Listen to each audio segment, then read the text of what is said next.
Kemudian, rasul-rasul itu kembali berkumpul dengan Yesus dan memberitahukan kepadanya semua yang mereka kerjakan dan ajarkan. Lalu ia berkata kepada mereka, "Marilah ke tempat yang sunyi, supaya kita sendirian dan beristirahatlah seketika." Sebab memang begitu banyaknya orang yang datang dan yang pergi, sehingga makan pun mereka tidak sempat. Maka berangkatlah mereka untuk mengasingkan diri dengan perahu ke tempat yang sunyi. Tetapi pada waktu mereka bertolak, banyak orang melihat mereka dan mengetahui tujuan mereka.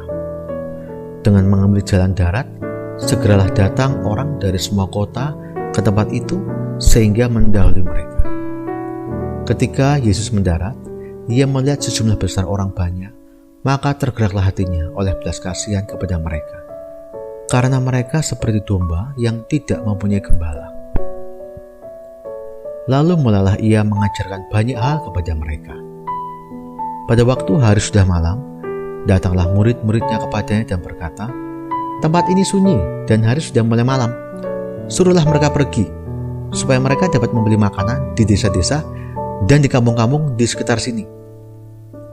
Tetapi jawabnya, "Kamu harus memberi mereka makan." Kata mereka kepadanya, "Jadi, haruskah kami membeli roti seharga 200 dinar untuk memberi mereka makan?" Tetapi ia berkata kepada mereka, "Berapa banyak roti yang ada padamu? Cobalah periksa."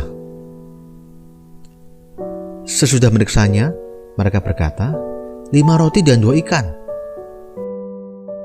Lalu ia menyuruh orang-orang itu supaya semua duduk berkelompok-kelompok di atas rumput hijau.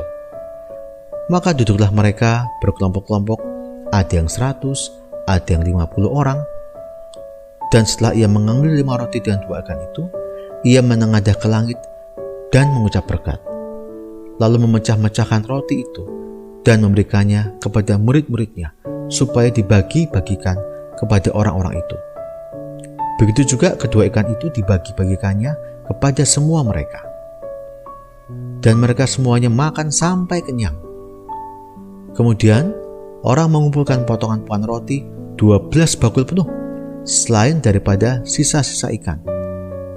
Yang ikut makan roti itu ada 5.000 orang laki-laki. Yesus berjalan di atas air.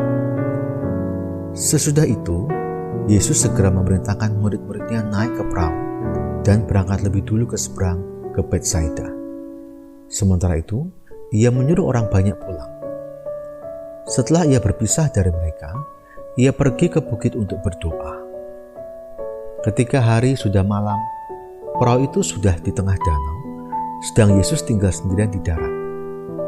Ketika ia melihat betapa payahnya mereka mendayung karena angin sakal, maka kira-kira jam 3 malam, ia datang kepada mereka berjalan di atas air, dan ia hendak melewati mereka.